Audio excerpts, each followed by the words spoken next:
Hi guys, welcome to another episode of Whose Question Is This? Today we have a sports journalist from Bangalore who calls herself an incessant fun maker. May I welcome Anuradha Santanam. All right, did I miss any of that? Yeah, you did. It's Oh, Santhanam. damn. Or I'll just इतना कुछ हाँ तूने इतना कुछ prep मारा है कि तू नाम ही भूल गया नहीं.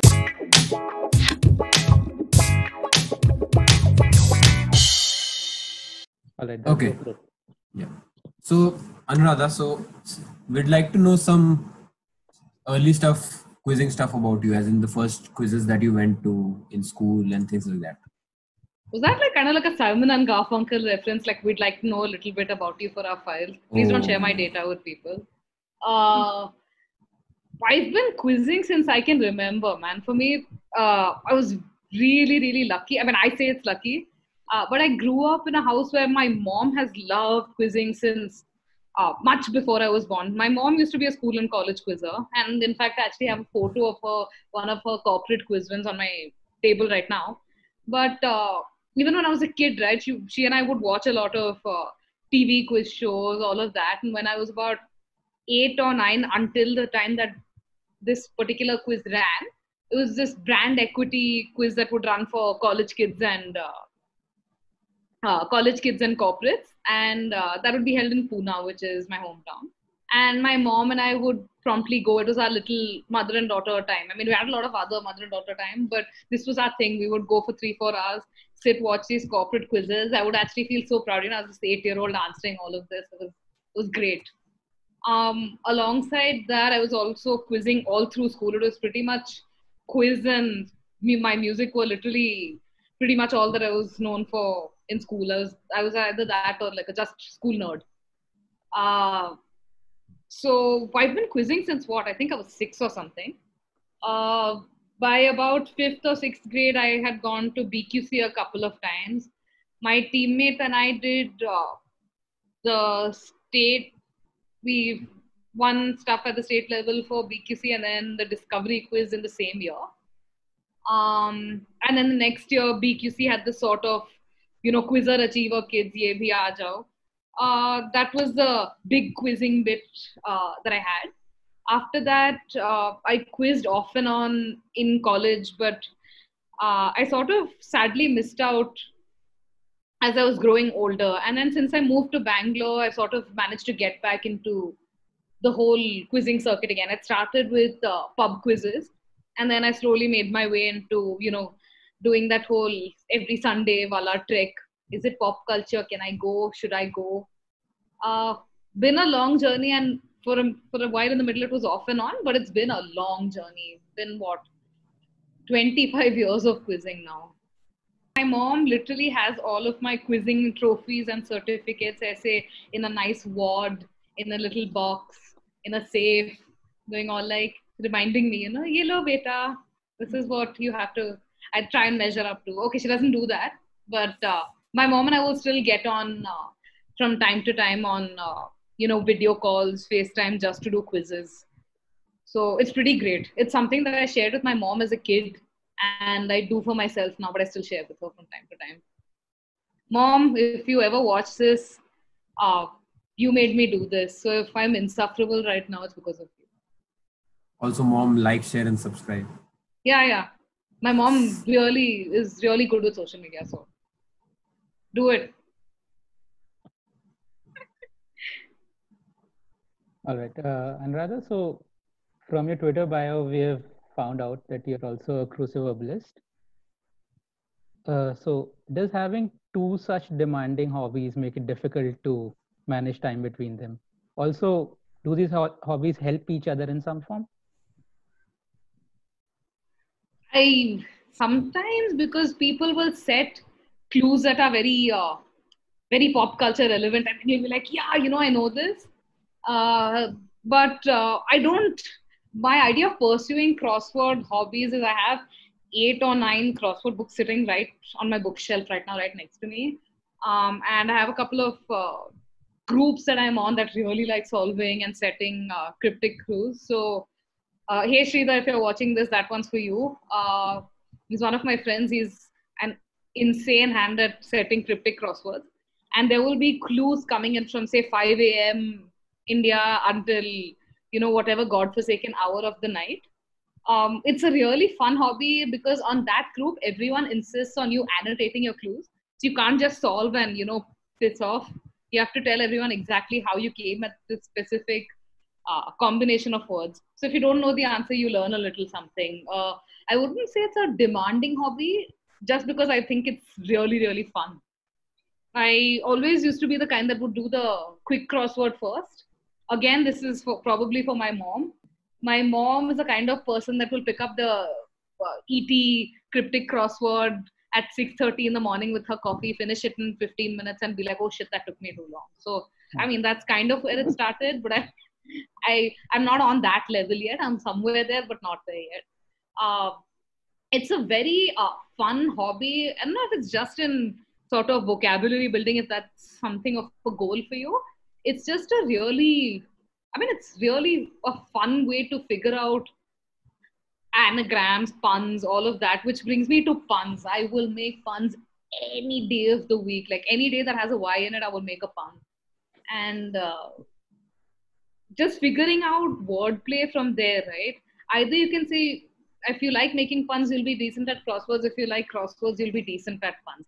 Decent, of course, being my personal yardstick, because my idea for good pun is everyone else's idea for really garbage fun. It's a very rewarding hobby. So if you're looking at crosswords, do them. Does your taste in puns also translate to your taste in movies? The less said about my taste in movies, the better. So I'm the kind of person that will watch art house films once in a while. I'll watch some critically acclaimed films. I draw the line at, say, pot boiler Hindi masala movies. My brain is just unable to process them, and I can't sit for 2.5 hours at a time looking at. As much as I like Shah Rukh Khan, I cannot look at him being misogynistic and shitty to his closest friend for 3 hours on end, and then he decides, okay, now that he can see her breasts, she's hot now. Can't do that. But there'll be these very odd old films that I will have discovered, well, I don't know, in my teens, that I see now on my hard drive, and then I'll be like, shit, how did I know that? So my taste in movies is a bit mixed, but it does help me every once in a while when I look at old SOL sets and I'm like, oh, someone else knows that this movie existed. So there was this one very good movie about the 70s called Christiane F. Wir Kinder vom Bahnhof Zoo, which is about these kids who, they are essentially kids, 12 and 13-year-olds and 14-year-olds who got into heroin big time out of Zoo Bahnhof, which is in Germany. Bahnhof as in a train station. Mm-hmm. And they would go and listen to music. And the problem is they would get into that whole vicious cycle of, they would get into addiction, all of the pitfalls that brings. And the weird reason that I sort of got into it at the time was that it featured David Bowie's German music. So he sang a lot in German as well. I'll get to that. That's one of the questions I'm about to show everyone later. So he recorded 3 of his best albums in Berlin, and that's called the Berlin Trilogy. And if you guys have heard of this guy, this musician called Brian Eno, him and Bowie were very, very good friends. And sort of Eno was there on hand producing with him and his old producer called Tony Visconti. And so they had 3 albums that really hit it off. So second, of course, was the most famous, Heroes. All of you have heard it. So there's this beautiful, beautiful German version of Heroes called Helden. Lyrics translate to almost exactly the same, but I don't know, I heard it somewhere. And then I traced it back, and then I ended up watching the movie. And then I was going through an old set of Son of Lumiere, and I actually found that movie there. And it just amazed me that someone else had heard of that movie. And then, of course, if you watched Jojo Rabbit recently, that exact German version was featured in that film right at the end when everything is done. Interesting funda with Jojo Rabbit, particularly. My other favorite band is the Beatles. Yes, so cliche. If you are following me on Twitter, you will know. And the Or your Beatles. wallpaper, or your Zoom wallpaper. Or my Zoom wallpaper, which whoever is watching this, you will not know what it is now. Thank you, Abhinav, for that. It's a very broken up version of Abbey Road because my green screen didn't work. But the Beatles also sort of sang a lot in German, mostly because their earliest gigs were in Hamburg a lot. And if you actually go to Hamburg, they will have a lot of Beatles tours that they will take you on. So they sang this version of I Want to Hold Your Hand, and they called it Komm, Give Me a Deine Hand. And that plays at the beginning of Jojo Rabbit. So one of my closest friends, who also happens to be one of my favorite quizmasters ever, he's a music quiz specialist. Hi, Bertie. Okay. He watched Jojo Rabbit. Him and his partner watched Jojo Rabbit, and he pings me. He's like, "You love it, you love it." And by this time, I was just sitting on, the PVR booking system. I'm like, "Do I go? Do I go?" I was about to book that day's night show, and Bertie pings me. I still remember I was having a hot cocoa at one of these cafes, and he's like, "Go, go! I know you love it. I'm not telling you why, but go." So I said, "Okay, great." He's being really encouraging. I will go, and I went, and then. I'm coming out of the movie, there's tears all down my face, and I'm like, "Oh, you were right." But it was a pretty nice coincidence, this whole amazing movie, and my two favorite musicians or sets of musicians, however you want to call it, and both of the German versions of their songs, which I actually sort of retroactively discovered, happened to be in that movie. So it was a great moment. My movie taste is a bit, let's let not people decide your taste in films. You watch what you want to watch. If Hum Shakals is your idea of a good and entertaining time, so be it. Do you have any hot takes for our audience? Watch whatever you want, man. Watch whatever you want, but don't be a creep like Rahul in every Rahul movie. Prithvi, are you going to defend Rahul's honor? No, I don't like him anyway. No, but I find it very annoying. Okay, I have another hot take. Please watch Dead Poets Society instead of Mohabbatein. I realized very late in life that Mohabbatein was Dead Poets Society. And for me, it was more like Dead Brain Society. So I had this experience when I watched Vivek Agnihotri's Chocolate, and I loved it, and I recommended it to everyone. And then this college senior told me, "Dude, that's what's that movie? The Usual Suspects." And I was like, "Of course not." And then I watched it, and it was a frame-by-frame ripoff. So, has your occupation affected your interest in quizzing and your view of it in general? Not. I mean, it's made me more interested in certain things. So, am I likely to land up at a sports quiz? Yes. Am I more inclined towards, answering the Formula One, the tennis stuff, the swimming stuff? Maybe yes. Am I going to remember the 150-year-old cricket record?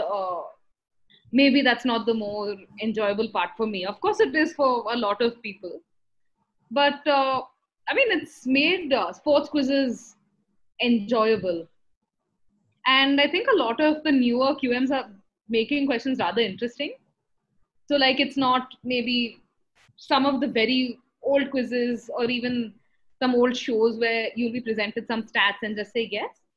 People are coming up with a lot of interesting ways to ask questions. Like the last 2 or 3 years, I hosted a couple of sports quizzes with Titash, who's another one of my favorite QMs. And the thing is, the questions are just interesting to learn, Rishi had a very interesting sports quiz recently. And by recently, I mean in the last KQA season. So there are these kinds of things where you learn something from this quiz and then it affects your work in a positive way.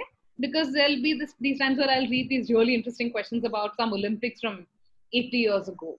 and then I will go read up on it, and it will lead me to think of a new article, that I could write. So in that way, it's been mutually beneficial. Yes, has all the reading and research I do for, uh, for the sports articles that I write helped? Yes. But have the quiz questions helped in me uncovering a lot of really interesting things? Also, yes. And Titash and Raju, they will come up with these super interesting fundas that I will read while I'm, putting decks together, or they're putting decks together. And it's fascinating, man. Like, you learn so much from your co-QMs. And sports quizzes have become really, really fun, I think, in the last couple of years. Are they still very sparse in terms of women who attend? Yes, I think I was the only woman at the last sports quiz, or one of only two women. But I mean, that's definitely something that needs to change really, really badly. But if we're just talking about the content of the quizzes alone, I think it's become a lot more interesting, and it's helped my work, and my work has helped it. I would definitely say that. All right. Also, so you've been in the scene for a while, I guess. So can you tell us how has the scene changed over the years, especially the open quizzing scene? Okay, so there's been a lot of feedback, right? That's gone back and forth with how, maybe change the style of the questions, maybe don't make them so impossibly difficult. I think open quizzes have become a lot more open in terms of the styles of questions that are asked. But do I think that quizzes are still, I mean, some of the quizzes are still, you see, very Spartan female populations. And I don't think that that's because of anyone's caliber. It's because, I don't know, quizzing sort of still gives across this whole vibe of being a sausage fest. And it's not intimidating so much as, there are still times when women will get talked over in quizzes, in teams, explained to. Hell, you even just need to go on Twitter, and if for like 2 seconds, and you'll see some dude mansplaining outer space to an astrophysicist who's been doing it for 10 years. No, seriously. So no, we saw that. So, I mean, if we're only talking about the content of quizzes, I think that that's really improved in the last few years, in that there will be some that giveaways for somebody who's, just sort of trying to ease themselves back into quizzing. Not that they're necessarily good or bad at it. Maybe you haven't quizzed in a while. Like, I hadn't quizzed in a while before I got back into the scene, and it can be kind of a shock to your system in a nice way. So it's just sort of finding your feet in terms of, how do I pass these clues? Sometimes quizmasters will leave wordplay and clues in there. So in that sense, I think a lot of open quizzes are getting better. But there are still some quizzes and QMs where it sort of will become a measuring contest of how tough can the quizmaster make the questions, and how intelligent does a quizmaster come across.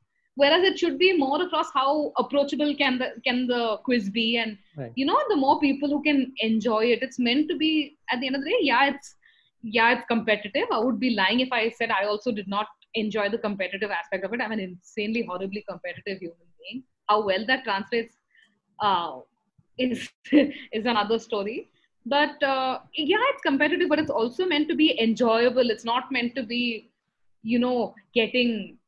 getting incensed and having to, make it so complicated that you go into these convoluted fundas. You need to also enjoy it. So maybe that's something that can be worked on in terms of making it more enjoyable. So a lot of the more seasoned QMs are sort of doing that, right? They're making questions that can be passed from your answers that can be passed from the questions, where, you can think of 2 or 3 things that you either experienced or, from your growing up, or that you've read in pop culture maybe, or that you've seen on social media. And if you can put those together, then you have that joy of, I solved it. So it's not either you know it or you don't, which is what sometimes it gets into. It should be, I'm able to figure this out based on what info I have, and maybe a few things that I know. You should be able to piece things together and not say, okay, I know that W.G. Grace was God in the clouds in Monty Python. Just putting that Peter out there. Sorry. But yeah, it should be something that's enjoyable. And I think Bertie, Sai, Titash, they're all able to sort of do that really, really well. Yeah.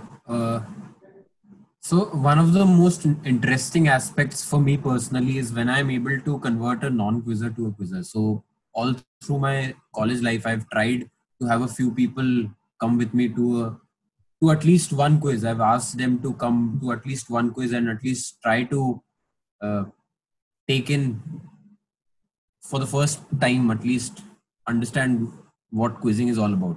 So, do you have any stories of converting non-quizzers to quizzers? So it's not exactly, they're not exactly non-quizzers in the sense that both of them, their knowledge of trivia is rather immense, and you could literally discuss any reference with them, whether it's science or pop culture or whatever. These are friends of mine. They're a married couple. I won't. I mean, I haven't. I would not like to discuss their names for privacy's sake. Yeah. But I invited them to a couple of the quizzes I hosted, and quizzing wasn't an activity that, I mean, they as a couple regularly did. But both of them are so insanely good. Like uh, my friend who's the wife in that couple, her knowledge of world geography, etc., is insane. And then her husband is more into the musical pop culture aspect of it. And together they finished second in two of my quizzes in a row. And they really, really enjoyed it. And the whole idea was right. They enjoy trivia and they enjoy pop culture. But like you said, the whole idea of thinking, oh, it's a quiz, it's competitive, there's 20 teams vying for a spot, blah, blah, blah. I don't know if intimidating is the right word, but it might put some people off. Just in that, some people just want to enjoy trivia and not necessarily have it be a rat race.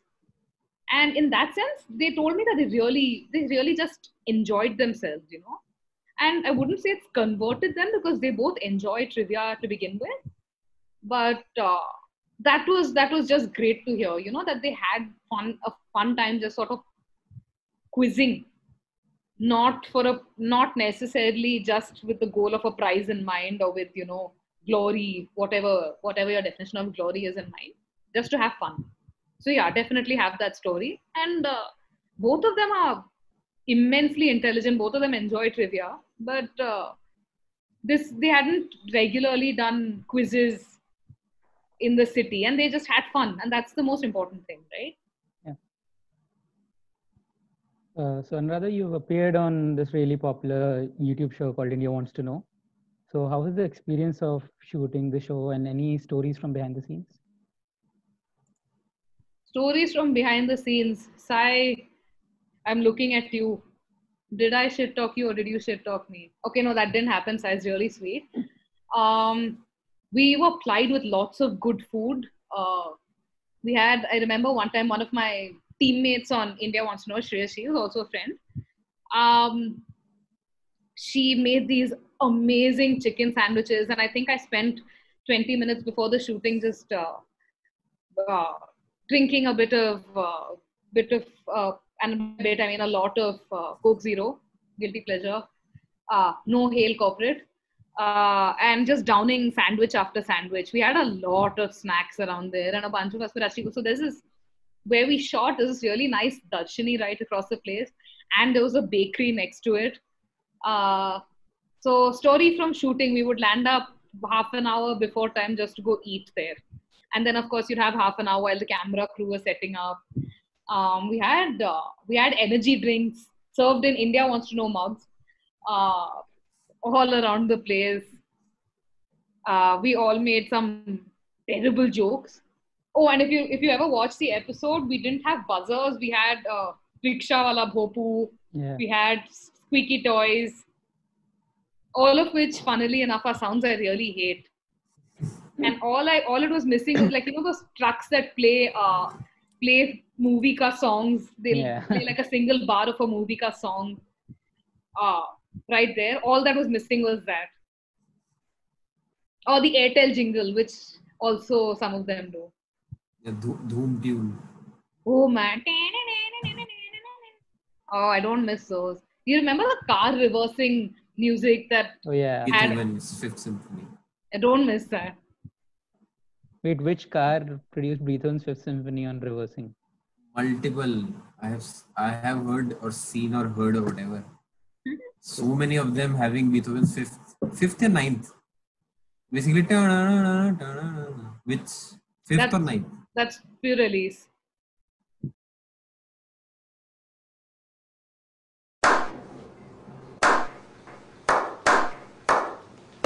Is that Fear Release?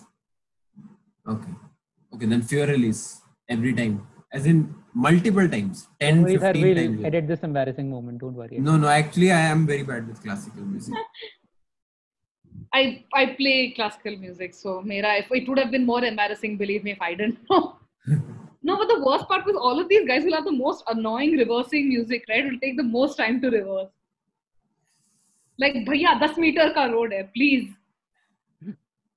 What other horns do we know, or whatever? What other music do we know from cars and horns? Okay, Airtel jingle I've heard way too many times. Way too many times. As horns. Oh God, that some people will have Christmas carols, like all of them, jingle bells, deck the halls. These what are have all you? car horns. Not car horns, reversing music. Horns I've heard. Interestingly, I heard a horn with "Main nikla ho gaddi leke" as a tune, which is rather appropriate. Yeah. It's on the nose, but Can't I remember anything? So whenever we are on a highway and on a dhaba, basically eating a paratha, you will have these truck horns always coming in, and the Dhoom tune is always in my mind. I'll never forget the Can't remember anything. Oh, I Like had this. We've been in the lockdown for so long. I don't remember what cars look like. Yeah, but you can still hear their reversing tunes, no? And it'll always be at the best time of night at 4 a.m. when you're either asleep or you've just gotten up to go to the loo or something, or you're falling asleep depending on what your sleep cycle is like. And then there's someone who's blaring it right and feels like it's right in your ear. The timing is impeccable. How loud can I be at the worst possible time? I will be. If you were saying something, I think. What was it? Oh yeah, I remember my school bus had the Dhoom tune for a year. I think they had leased some bus and they just painted over it, so they didn't really bother for it. But I remember because I had this. I used to miss my school bus all the time, and it would just encircle and come on the other side. So I remember the first horn that she made at my house was my alarm call. So it is distinctly etched in my memory. Do you ever have those songs that are so etched in your mind that you can never have them as your alarm clock, or a song that you set as your alarm, but now that alarm has ruined it for you? Because that's happened to me before. Yeah, for sure. I can't put in music because no matter how bad it is, I can just sleep through it. So I have to put in annoying sounds. I tried putting a dog barking as my alarm, because that's one of the options that you have for the alarm clock. And the only thing that did was the first or second day that I did it. The first day I think I slept through it. The second day I didn't get woken up by the dog alarm. I got woken up by my dog shouting at the dog alarm and jumping on my stomach, going like, "Dude, what?" I think she's just really mad at me. I did the same thing with the dog alarm, and I just realized that my involuntary, my hand just went to like pet the dog, and there was no one there, and I kept sleeping through it. Best. So that's the only upside to having a dog that's got these insane reflexes, right? The first thing she'll do is jump up, and she likes to sleep on my leg. So the moment she jumps up, I know, okay, shit, it's 6:15. Time to start brewing coffee. By the way, get into coffee if you don't already. Coffee is good. Coffee is great. Lot of propaganda going on here. Do you want to add something to the last question? I think we got diverted. If you want to add, that is the India wants to know question. Oh yeah, so the thing is, right, that's my idea of a fun quiz is the kind of questions that are asked on India Wants to Know. That's why I kind of said I really enjoy size quizzes in general. Is that it's not I know or I don't know. It's maybe can I put 10, 15 things together in my head, all from, no, from everywhere and nowhere. And can that help me get to an answer? Then it's not about whether I get the answer or not, right? It's fun getting there. It's a journey that's important, not the destination. Is that on a poster yet? That has to be on a poster, right? It is. I'm sure it is, yeah. So I mean that's one thing. The other thing I really enjoyed in terms of personally being on India Wants to Know is there are points for jokey answers, and unfortunately, and I'm sorry to the people that have interacted with me in real life, I love making jokes. The worse, the better for me. So I made this horrific Saurav Ganguly joke on one episode of India Wants to Know. So the basic idea was, I know this. Yeah. So I mean, I won't go into detail. I don't want to get pilloried, but the whole idea of having points for putting puns in is my kind of fun. Just, what makes a good pun, right? It's not, oh my God, it's complicated wordplay or, oh wow, big word. Idea is if you have someone who's going like, oh crap, that sucked, that's a good pun. It's like being a dad without being a dad. You know that whole idea of dad jokes? Yeah. That's not restricted to dads. Everyone can make those kinds of jokes. And the moment someone's face palmed and said, shit, why does that joke exist? That's when it's hit the spot. So if you offended someone with a really crappy kind of wordplay, you have arrived. All quiz masters, please give points for bad jokes and puns. Please, I will attend.